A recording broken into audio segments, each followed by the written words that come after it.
Përshëndetje të dashur miqë dhe mirë se takojmë sërish në kuadër të emisionit në Fokus, ku kemi përgatitur materialet të cilat besoj se do t'jenë mjaft të mbreslënëse për ju që jeni duke na ndjekur. Pra, si që dini tashmë, çdo të diele, bashku me Melin, trajtojmë temat nga më të ndryshmet, temat të cilat kanë të bëjnë me përditshmërinë tonë apo temat sociale. Dhe për këtë javë kemi zgjedhur poshtë dy tema shumë të rëndësishme. Avniu, pra përmendi se kemi zgjedhur dy tema, atëherë në pika të shkurtra do të fillojmë dhe do të sqarojmë, domethënë, disa pika për temat të cilat ne i kemi trajtuar. Si temë të parë do të kemi se a kanë njohuri nxënësit, posaçërisht domethënë të shkollave fillore ose të mesme, se si duhet vepruar ose si duhet të mbrojtur në rast të ndonjë fatkeqësie, derisa nxënësit pra janë në mësim, qoftë tërmet ose zjarre në objektet ku ata mësojnë. Kjo ishte tema e cilën Meli ka përgatitur dhe sigurisht do ta ndisni më njëherë pas pak, ndërsa tema e dytë për këtë javë ka të bëjë me bujqësinë, më që edhe ka filluar ngrohja e temperaturave dhe sigurisht bujqësit kanë filluar me përgatitjet e para për kulturat e tyre bujqësore të cilat i prodhojnë vendin tonë. Për fillimisht, Meli, do të shkojmë me temën e parë, apo? Po, në temën e parë, domethënë gjithashtu do të keni mundësi edhe të ndiqni ose të kuptoni se sa shkollat janë të pajisura me aparate kundër zjarrit, po ashtu do të keni mundësi të ndiqni edhe bisedat të cilat i kemi zhvilluar me përfaqësues të institucioneve përkatëse, të cilët tregojnë nivelin ose gatishmërinë, domethënë, të institucioneve, qoftë shkolla ose dhe institucione tjera, se sa ato janë të gatshme për të vepruar pra në raste të këtilla.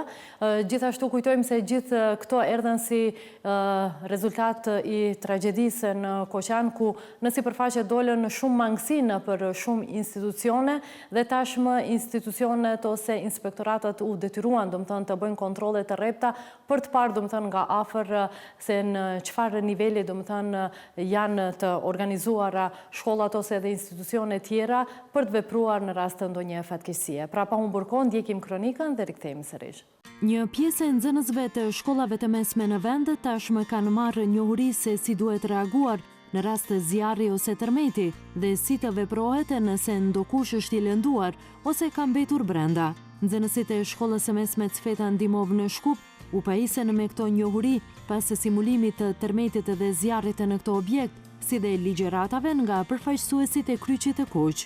Deri tani ju në shkollën e juaj keni realizuar domethënë simulime se si të mbroheni në rast të ndonjë fatkeqësie. Para se ti zbatoni domethënë këto simulime, a kishit pak të njohuri për diçka të tillë? Sinqerisht jo, nuk kemi pasur njohuri as unë, po besoj edhe as nxënësit e tjerë. Po fal klubit të kryqit të Kuq, i cili organizoi këto simulime praktike ashtu edhe teorike, tani e dim në mënyrë të duhur se si duhet të evakuohet në raste të fatkeqësisë, tërmetit ose zjarrit. Ju ishit pjesë e atyre simulimeve? Po, isha pjesë e atyre simulimeve dhe pash vetë se si mundet të jetë kur ndodh një fatkeqësi. Edhe si ishte ai momenti, domethënë si unë? Ishte moment stresues, po kur ke udhëzime se si duhet, ishte pak më lehtë. Çka për shembull mund të ndash nga ai simulim? Çka ke kuptuar që ndoshta as nuk të kishte rënë ndërmend në rast se kishte ndodhur ndonjë fatkeqësi, se si të veprosh? Se në ato momente vetë instinkti njeriu ndoshta e din se si duhet të mbijetoj dhe gjejmë vende, momente për të fshehur, për të ikë, kështu. Po, mendoj se janë shumë të rëndësishme këto stimulime që bëhen dhe duhen të bëhen më shpesh se në raste emergjente mund të shpëtojnë një jetë. Ke qenë ti pjesë e këtyre simulimeve? Po, kam qenë. Ishte një eksperiencë shumë e mirë, sepse e mëson një gjë të re dhe mund të ndihmoje në raste emergjente ku duhet t'i ndihmosh edhe familjarëve ndonjë ditë. E përjetova shumë emocionalisht, sepse gjithçka ishte shumë si e vërtet dhe hina në atë rol, mund të them, dhe aktrova ashtu siç duhet dhe mendoj që kemi ndjerë një punë të mirë. Po për shembull nëse duhet t'ja përcjellësh një shoqes që asnjëherë nuk ka parë një gjë të tillë, çka do të kishe treguar domethënë për atë simulimit të ti morë pjesë? Si u mbrojtë ose si duhet domethënë të veprosh? Po edhe siç tha shoqja, vetë trupi tregon se çka dosh me bë, po vetëm mund të them që është shumë stresshëm. A duhet domethënë të vraposh tikësh menjëherë apo duhet fshehesh dikon? Unë mendoj që duhet edhe pak me kontrollu veten, se nëse bën edhe panik se është më shumë se siç duhet, mund të bësh ndonjë problem më të madh. Nga mësimja, do më thonë që keni marrë deri më tani, a jeni gatshëm që këto pak njohuri, do më thonë që i keni marrë, tua përcjellni edhe një? Po, jemi të gatshëm edhe vetë do me thënë të veprojmë, po edhe të tjerëve t'ja u përcjellin. Klubi i Kryqit Kuq në shkollën tonë ka një plus për shkak se ne jemi të licencuara për ndihmën e parë. Do me thënë me vite jemi përgatitur se si duhet ta ofrojmë ndihmën e parë dhe jemi të gatshëm edhe nxënësve tjerë t'ja u përcjellin këto njohuri. Për shembull, çka i kishe treguar në rast të ndonjë themi fatkeqësie që çollon do të thonë ty atje dhe askush tjetër nuk din asgjë? Po, patjetër njëherë duhet t'i qetësojmë. Të gjithë njerëzit, jo vetëm nxënësit, duhet të qetësohen, do me thënë psiqikisht njëherë të jenë mirë dhe pastaj t'ju jepet ndihma e parë fizike, do me thënë lëndimet në trup. Do me thënë, nëse në varet nga lëndimi se çka është, ne jemi të licencuar dhe mundemi me njëherë t'ju ndihmojmë. T'ja japim ndihmën e parë dhe pastaj e thirrim ndihmën e shpejtë. Në stimulimin e tërmetit na kanë mësuar që duhet të jemi poshtë një banke dhe të jemi aty të qëndrojmë derisa të bëhet evakuimi dhe ta mbrojmë fytyrën me anën e krahut që mos të se edini në raste të tërmetit ka shumë pluhur dhe gjëja që mund të na ndëmtojnë neve. Në momente të zjarrit duhet të marrim ndonjë shall apo ndonjë leckë, çfarë do që kemi diçka më afër dhe ta lagim me ujë. Me atë të vendohet tek pjesa e fytyrës, e hundës dhe e gojës që të mbrohet frymëmarrja dhe të mundohemi të ikim të dalim nga dalja më e afërt, po në rrugë nëse kemi mundësi ta ndihmojmë dikën, ta ndihmojmë edhe atë. Ajtena Idini Kadriu, mësimdhënëse në këtë shkollë dhe njëherët e përfaqësuese e Kryqit të Kuq, sqaroi për emisionin e Fokus se çfarë ka punuar klubi i Kryqit të Kuq kur bëhet fjalë për parandalimin dhe ballafaqimin me fatkeqësi të ndryshme. Në shkollën tonë shumë vite me radhë funksionon klubi i edukimit dhe parandalimit në përmes Kryqit të Kuq. Këtu kemi të bëra shumë aktivitete, do me thonë aktivitetin që duhet të përmendimi, do me thonë është aktiviteti i edukimit shëndetësor, pastaj kemi aktivitetet humanitare dhe sociale dhe mos të harrojmë këtu e kemi edhe ndihmën e parë të cilët neve e praktikojmë këtë shkollë dhe sigurisht se duhet të përmendim edhe veprimin e parandalimit të fatkeqësive. Sipas detyrimit ligjor, çdo shkollë duhet të ketë të përgatitur një elaborat dhe plan evakuimi, të cilët duhet të jetë të vendosur në vende të dukshme ku secili nga shkolla mund t'i shohë. Në këtë plan shpjegohen në mënyrë të ilustruar të gjithë hapësirat, shenjat e orientimit për lëvizje, drejtimet ku duhet të shkojnë të gjithë të pranishmit në momentin e fatkeqësisë, si mund të dalen nga dalja më e afërt e institucionit. Siç e përmenda edhe më herët, rregullorja sipas detyrimit ligjor patjetër duhet të jetë një herë në vit, por detyrimisht është edhe 2 herë në vit të bëhet simulimi. Jo në shkollën e juaj sa e keni realizuar? Neve e kemi realizuar një herë në vit. Do me thonë, për çdo vit nga një herë e realizojmë. Si që kemi edhe në faqen tonë zyrtare të shkollës së mesme Cvetan Dimov, aty e kemi edhe me incizime dhe me krejt të lajmëruar edhe përgatitjen edhe simulimin. Në fillim, kur filloi edukimi teorik, nxënësit nuk ishin aq shumë të interesuar, por kur filloi simulimi në praktik, atëherë nxënësit ishin më tepër të interesuar dhe shprehin interesim që të kemi edhe ligjërata më të shumta që të marrin pak më shumë informata për fatkeqësitë natyrore. Sa nxënës keni përfshi, do me thënë, në simulimin e fundit të që keni organizu? Ju e keni bërë për zgjedhjen apo ishte vetë, do me thënë, kërkesa e nxënësve së kushtet? Simulimi u bë në një ndrim. Do me thënë, neve kemi 2 ndrime, simulimi u bë mes 2 ndrimeve, të cilët morën pjesë gjithë nxënësit. Edhe paraprakisht gjithë nxënësit në praktik ishin të informuar edhe ushtrimet të cilët i kemi bë veçmas në çdo klasë, si për stafin e shkollës, ashtu edhe për nxënësat, kemi shkuar në çdo klasë edhe kemi tregu teorikisht se si mundet të mbrohemi prej tërmetit edhe prej zjarrit. Do me thonë, ishin të informuar edhe ishin të praktikuar për rastin e cilën e bënë simulimin në shkollë. Doli me sukses, a doli ashtu si që pritët ju, edhe mos dash zoti, do më thonë, ndonë ndonjë rast fatkeqësie, mirë po, jeni të qetë, do më thonë, se ata dinë si të vëmë. Unë personalisht jam shumë e qetë në atë aspektin, sepse dole në krah shumë nxënësat ishin të edukuar, në atë aspektin edhe e morën shumë seriozisht, edhe mësuan shumë gjëra të cilat nuk i kishin paraparë si duhet të bëjnë, edhe unë jam, si edhe kolegët, do me thonën, ishim shumë më të rahatshëm në atë aspektin se e bërëm edhe nesër, po të ndodhë diçka, ne jemi të pregaditur. Edhe kjo iniciativë, unë kisha dashur të vazhdojnë në të gjitha shkollat, fillore, institucionet, se është shumë me vlerë edhe shumë është e rëndësishme. Përveç simulimit të zjarrit dhe tërmetit në shkolla, disa nga mësimdhënësit propozojnë ndryshime në plan programet mësimore. Ato rekomandojnë orë të posaçme mësimore për dhënien e ndihmës së parë në raste emergjente. Nga ana ime personale, unë kisha dashur të ndryshoj në plan programet të futet edhe dhënia e ndihmës së parë, të cilat duhet të përgatiten gjithë nxënësit, jo vetëm grupi i klubit të Kryqit të Kuq siç e kemi edhe neve, por kisha dashur në çdo orë, do të thonë në plan program të jetë një orë për dhënien e ndihmës së parë, do të jetë shumë e suksesshme për nxënësit edhe shumë e dobishme. Edhe krejt për në fund, sa i përket pajisjeve, do më thonë që janë kundër zjarrit, po edhe në rast të ndonjë fatkeqësie tjetër, si shkollë jeni të pajisur? Si shkollë neve jemi shumë të pajisur, do me thonë ne kemi gjitha pajisjet të cilat neve na nevojiten në këto raste, edhe nëse mundeni pastaj në incizime do ta shihni se me të vërtet është ashtu siç them. Por jemi përgatitur edhe si shkollë ne jemi shumë të përgatitur. Përveç, do me thonë, simulimeve që keni realizuar, sigurisht që klubi juaj ka aktivitete të shumta, a mund të paktën, do me thonë, të sqarojmë në detaje se cilat aktivitete i keni realizuar dhe çfarë, do me thonë, keni bërë deri më tani? Po patjetër, klubi jonë është vazhdimisht aktiv. Kemi një aktivitet është paketat e Ramazanit i quajmë. Këtu ne kemi 10 familje të përzgjedhura, të cilat kanë nevojë për ndihmë, do me thonë për ushqim.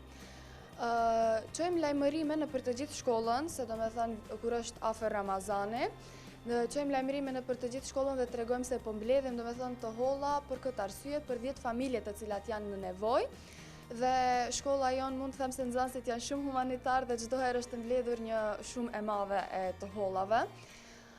Pas asaj të hollat mblidhen, bëhet lista se çka duhet të blehet për ato familje dhe shkojmë dhe i blejmë, i paketojmë dhe ja dërgojmë 10 familjeve. Kështu do me thënë që të mundën ta kalojnë Ramazanin. Pastaj kemi paketat e Bajramit, do me thënë i njëjti proces bëhet, mbledhim të holla, i blejmë, do me thënë ushqimet, i paketojmë dhe ja dërgojmë 10 familjeve të cilat kanë nevojë që edhe ato ta kalojnë Bajramin si ne. Fillimisht duhet të them se Kryqi i Kuq jo vetëm na përmbush neve shpirtnisht.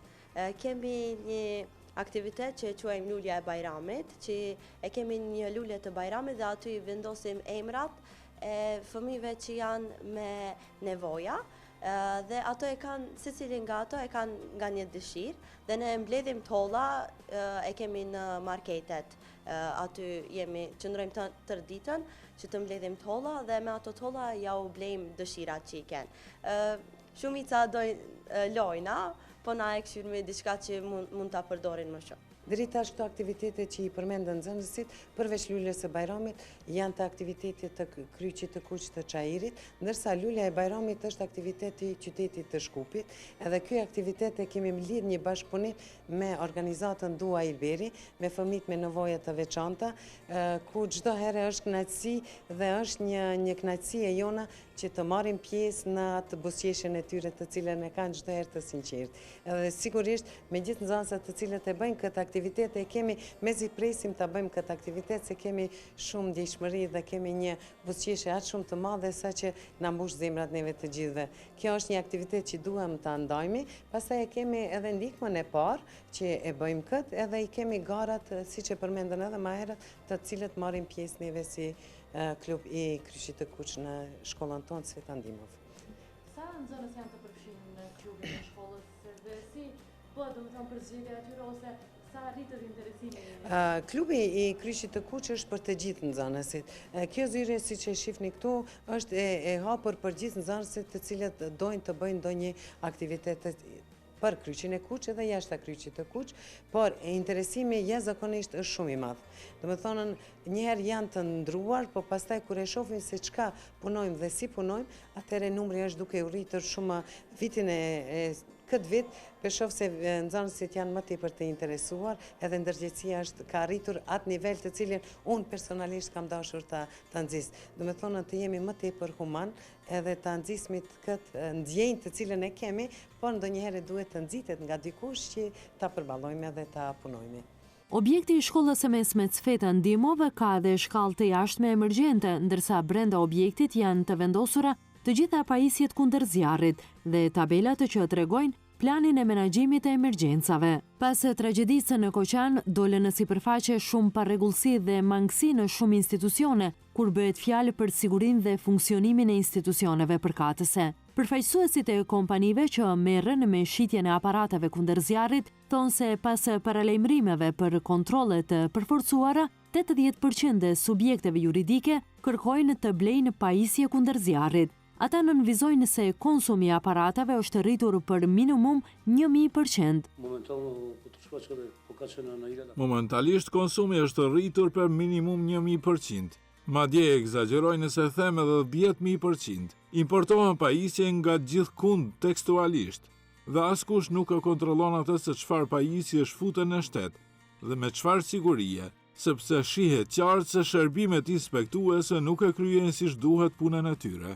80% e subjekteve juridike kërkojnë pajisje, të blejnë pajisje. Doli se në shtet 80% e subjekteve juridike nuk i plotësonin kriteret. Tregova se pasoja e çkajit është, me 11 inspektor nuk mund të mbuloni të gjithë shtetin, sado që të dëshirojmë. Angelovski thotë se nga konsumatorët ka dëgjuar se në treg ka rritje të madhe të çmimeve të aparateve kundër zjarrit dhe bën thirrje të mos keq përdoret situata. Këto janë zëra që i dëgjoj gjatë gjithë kohës. Nëse janë të vërteta, nuk e di, nuk mund ta them me siguri, por shumë konsumatorë që janë drejtuar tek ne për të blerë për miq të tyre apo kolegë të furnizojnë ndërtesa dhe kështu me radhë, me kanë thënë se një kabinë hidranti 7.700 apo 8.000 denar, kur ne për disa vite dhe sot të njëjtën kabinë shesim për 3.500, 3.600 apo 3.700 denar.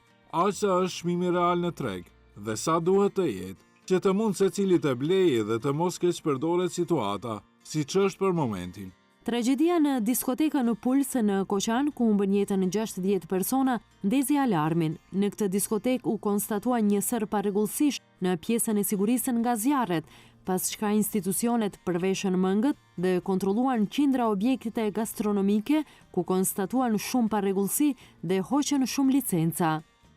Pra kjo ishte gjithçka e përgatitur rreth materialit të parë për emisionin Fokus. Besoj se edhe ju që ndoshta nuk keni dëgjuar deri më tani se si duhet të vepruar në rast të ndonjë fatkeqësie, qoftë tërmet ose zjarr, të paktën të keni mësuar domethënë diçka nga materiali ose reportazhet që e pam vetëm pak minuta më parë. Meli, sigurisht më herët në shkolla ato prindrit tonë kanë bërë çdo vit ose çdo 3-4 muaj një simulim të tillë për raste emergjente që dalin nga objektet ku janë e kështu me radhë. Tani kjo si është, si qëndron kjo punë? Por domethënë nga ajo që kuptuam në shkolla të caktuara ndoshta edhe fare domethënë nuk janë kryer simulime të tilla. Mirë po besoj se tash domethënë pas kontrolleve të rrepta të cilët po zhvillohen për gjitha institucionet, jo vetëm për shkolla, të njëjtat do zhvillohen edhe sigurisht se do të vihen në provë nëse janë në funksion domethënë aparatet të cilët janë kundër zjarrit. Por shpresojmë se mos kemi domethënë raste të tilla sikurse që ishte tragjedia në Koqan dhe ngjarje të tilla të kemi sa më pak. E kishim në shkollë të mesme lëndën e mbrojtjes atëherë, më sa kujtohet tani është apo nuk e di domethënë me plan programe të duhet të jetë si njësi mësimore, mirë po unë besoj se diçka e tillë duhet të jetë domethënë e vazhdueshme në për shkolla që nxënësit jo vetëm në shkollë të mesme ose fillore domethënë të ciklit nga klasa e 6 deri te 9 të mësojnë, po kjo nis domethënë të mësohet që nga arsimi parashkollor. Sigurisht. Kjo ishte tema cilën Meli ka përgatitur, ndërsa sigurisht, siç e thash edhe më herët, nga afër kemi ndjekur bujqit të cilët me ngrohjen e temperaturave ka filluar edhe puna e tyre. Ndjekim materialin në vazhdim i cili ka të bëjë me prodhuesit e duhanit dhe rikthehemi përsëri në studio.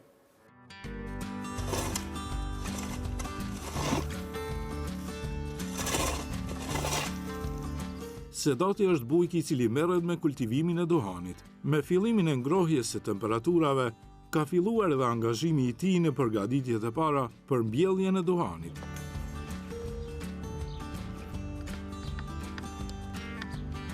Që nga fundi i muajit mars, kur edhe fillon mbjellja e duhanit, e deri në muajin dhjetor, kur edhe bëhet shitja e tij, për familjen 5 antarësh të Sedatit, kjo periudhë do të thotë shumë punë dhe angazhim që produkti përfundimtar të del siç duhet për shitje. Sedat punon mbar. Mbar se ja kishte nisë më sezonit për mbjelljen e duhanit. Në trego parapërsisht kur nis, edhe pse është shkurti realisht tash është shumë herët edhe e shohim edhe bora ande nga malet së shkrimër, megjithatë ti je në punë. Po. Si është kjo punë? A është e vështirë ajo? Po, për vështirë. Kjo punë është për tepër të vështirë. Mirë pa, është punë një vitore, një vit që punohet, që kultivohet me mund të madh familjar dhe shumë mendime psiqike që tërë vitin popullata mendon a do të paguhet, a do të paguhet kjo kulturë bujqësore. Keni lodhje psiqike gjatë gjithë vitit sepse punoni edhe nuk dini çmimi se si do jetë. Po, se nuk ka diçka që të jetë e garantuar dhe në fund të vitit, kur të kryesh të kesh sukses që ke bë mundur me punë tërë vitit. Çmimet kishin dalë sa e pash, ishin diku 400 denar, 403-440 denar, nëse s'gaboj për dorën e parë. Çmimet tjera ishin më të ulta. Si u duken këto çmime? Të dopta janë. Si që është kjo kulturë e duhanit me mund të madh, mendoj, me punë që sakrifikon tërë familjen, tërë verës. Dhe pagesat janë të dopta, se shpenzimet për të mbijetuar një familje janë çdo ditë që vijon, që kalon, të tepërta, të larta, dhe nuk arrihet me çato çmime që paguhet doni. Mendoj në Maqedoni, në veriut, një klasë e popullatës që janë punëtore dhe u hahet e drejta e popullatës pa marrë parasysh nataliteti apo feje, është klasa e punëtorit të duhanit. Do të thonë janë më të shkelur. Më të shkelur dhe punëtorët e duhanit. Nuk e kanë të garantuar për çdo vit çmimin. E sigurt, sa të punoj, sa mos të punoj. Çmimi 400 denar për 1 kilogram duhan sipas Sedatit nuk është edhe aq i paguar për punën e mundimshme që kultivuesit të duhanit bëjnë gjatë gjithë vitit. Vitin 2024, që e prunë vendimin dhe morën duhanin të gjithë, kretë që ka pa 400 dinar. A është çmimi mirë ky, si ta shohësh?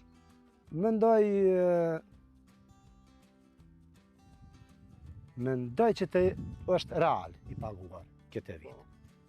Por gjithmonë mundet më shumë sigurisht. Po, mirë për mendimet siç po japin se do të jetë me të klasirat, me që i thojnë. Me klasa, po. Po. Mendoj që do të ketë manipulime me popullatën. Pse çmimet i ndojnë të dopta dhe më në fund atë përqindshëm që do ta nxjerrin me klasa do të jenë të pakënaqur popullata. Mendon se duhet një çmim më i lartë? Më i lartë, po, më i lartë. Mos të jetë ndër 600 dinar duhani për të jenë të kënaqur prodhuesit dhe të mund të punojnë për shkak se nëse nuk u paguhet duhani, do të mbesin pa fëmijë. Do të shkojnë fëmijët dhe të marrin rrugët e Evropës dhe s'ka kush i ndalë se rinia tash sa të mbijetojnë edhe nuk punojnë. Se brenda kësaj kohe që do të kultivohet duhani, derivatat e naftës, atë çmime do t'i ulim prapë. Se si që shohim para kamerave, para televizoreve ose kompjuterave që japin mediumet, për çdo ditë nuk ka stabil për bujkun. Pse? Pse nafta çdo ditë ndrrimin e çmimeve është arritur diku ndi 74 dinar, në mos jam gabim, siç e pa shunën në për benzinskat. Dhe për çato nuk janë të arriturat e mira për duhanin 420 dinar ose 430 dinar. Do të thonë ka harxime tepërta, qoftë çmimi i naftës, qoftë hajime tjera, Po. dhe për punëtor në fund vitit. Janë tepër hajime të larta dhe nuk mund zjerësh asnjë se me këto punë që bën, apo? Po dhe klasa punëtorit që punojnë edhe ato po dalin me punu që të mbijetojnë edhe ato të kënim të paguar. Mirë pra, çdo punë që kultivohet dhe punohet, ajo shkon lanet, që thomina lanet. Zinxhir. Mirë pra, nëse ai prodhuesi nuk ka fitim, së në paguaj edhe klasën punëtore. Sedati me 5 antarë të familjes së tij merret vetëm me këtë punë, ndërsa porosia e tij deri tek Ministria e Bujqësisë është që kjo ministri të përkrah ato pak kultivues të duhanit që jetojnë vetëm me të ardhurat e shitjes së duhanit. Sedat, me sa antarë të familjes punon? Me 5 antarë familjes Therstine në Verës e kultivohet duhani. Edhe të une se familjarisht që punojnë. Dhe me thënë ti punon veti pesti me familjen. Vetëm me duhan? Po, familjarisht. Tjetër punë nuk punon përveç sa? Nuk kam qërët e ardhura. Është e vështirë? Tepërt. Se vetëm prej duhanit pret. Një duhan prodhues e ka të vështirë se ai pret vetëm prej duhanit. Dhe me thënë prej çmimi se si do jetë në fund? Po. Cila ishte porosia jote për gjithë këto, po për shtetin realisht, për Ministrinë e Bujqësisë? Për Ministrinë e Bujqësisë e kisha pas një porosi që mos t'i harroj prodhuesit e duhanit. Shkaku se tepër të familje në Republikën e Maqedonisë së Veriut janë prodhues të duhanit dhe që presin ekzistencën për të mbajtur familjet e tyre që të mbijetojnë. Dhe me thënë, jetë një çmim real? Po, të ketë një çmim real për prodhuesit e duhanit. Sa prodhon, sa duhan prodhon? Të 3.000 kg, 3.500 kg në vit, si mas viteve që janë. Dhe me thënë, çdo vit ka që është prodhimi? Po, si mas viteve. Ka dhe ma pak vite që delë. Viti i kaluar... Koarat janë pa shira, që nuk ka shira, se jemi në një vend këtu, ndoj në Veles, që nuk ka ujë për të vaditur, për të mbajtur kulturat bëjqësore me i vadit. Po. Edhe kjo ka ndiku sigurisht që... Po. Të mos ketë aq shumë duhan këtë vit, apo? Po. Shkaku se vendet ku janë pa ujë, ato janë vend të shkreta dhe presin me sytë në qiell populli, kur do të bjerë një pikë shi. Për këtë vit, cili do ishte çmimi real sipas teje? Çmimi real të mos të jetë ndër 600 dinar. Që të mund të paguhet mundi, apo? Paguhet mundi dhe çdo prodhues të mundet të shkëhec për para, të mund të jeti përgatitur për vitin që ka në vijim, që e pret, të mund jeti përgatitur edhe me normal që arat larohen, 2 herë, 3 herë nëse nuk e lavron aren, nëse nuk e përgatit ka argjime të mëdhaja. Për ato duhet të jetë paguar 1 kilogram duhan 600 dinar. Ndër 600 dinar nuk është e paguar.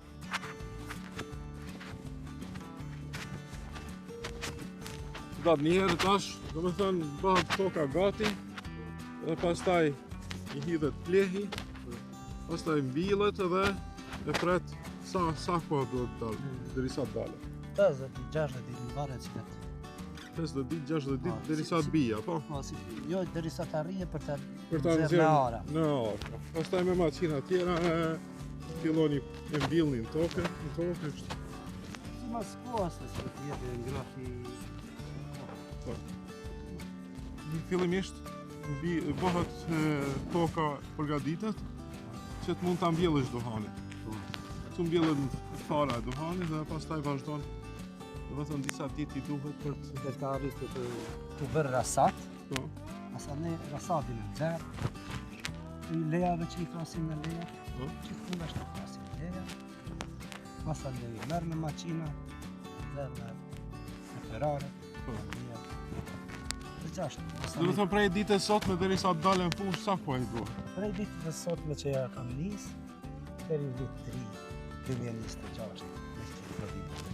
Do mirësh veç me këtu. Do të thënë prej sot deri në vitin e ri. Derisa ti marrë shparet, Po, mendoj deri në vitin 2026 me çket punë. Ne dëshirojmë suksese vetëm. Faleminderit. Dhe sa më shumë të prodhosh duhan edhe pse është punë e lodhshme realisht, po më mirë këtu në vendin tënd se sa jashtë shtetit, apo? Po. Edhe juve ju presim me lajmet e mira që Rritet çmimi. po dhe të ketë kjo video inqizim, të ketë një sukses dhe pranim nga Ministria e Fuqisë. Faleminderit shumë. Vitet e fundit në vendin tonë është ulur ndjeshëm numri i bujqësve që merren me prodhimin e duhanit. Numri i kultivuesve të duhanit në vitin 2010 ka qenë 42.622 persona, ndërsa në vitin 2025 ky numër është ulur ndjeshëm dhe atë rreth 16.000 persona që merren me këtë kulturë bujqësore. Në vitin 2024 janë prodhuar mbi 20.000 ton duhan, ndërsa në krahasim me 5 vite më herët, prodhimi i kësaj kulture bujqësore është ulur ndjeshëm.